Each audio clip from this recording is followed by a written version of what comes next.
Our GT project is Animal Adaptations by Rullins and Eshiet. We began researching animal adaptations using the book called What Do You Do with a Tail Like This? We learned that animals use physical adaptations to change how they look in order to survive in their environment, or they will use behavior adaptations to change how they act. We made a list of adaptations we read about and made a new creature. Meet our new creature. Our new creature is the guinea fox. We selected the Arctic tundra biome as the biome that our creature would best survive in. This is because of its warm coat that keeps it warm in the Arctic and its claws for hunting and to defend it against predators. The webbed feet are going to keep the animal from sinking into the snow.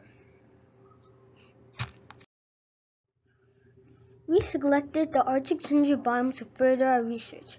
The pros of the environment are that animals can hide easily because the snow that covers them, and some can blend in with the snow. The cons of the Arctic tundra are pollution and climate change that can melt the surface of the snow.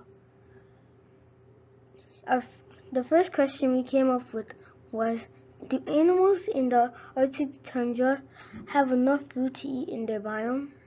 And our hypothesis for that question was that they do, because polar bears hunt seals, Arctic hares eat tundra plants, and snowy owls eat mice, hares, and lemmings. The second question that we came up with was that does the sun ever set in the Arctic tundra?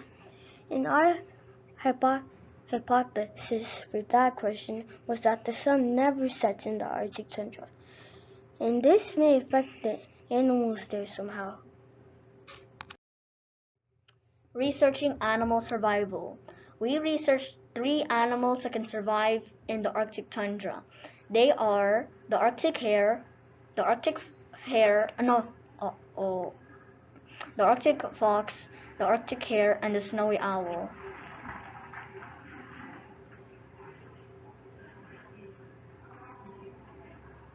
The sources we used were Animals of the Arctic Tundra by Martha E.H. Rustad and Google.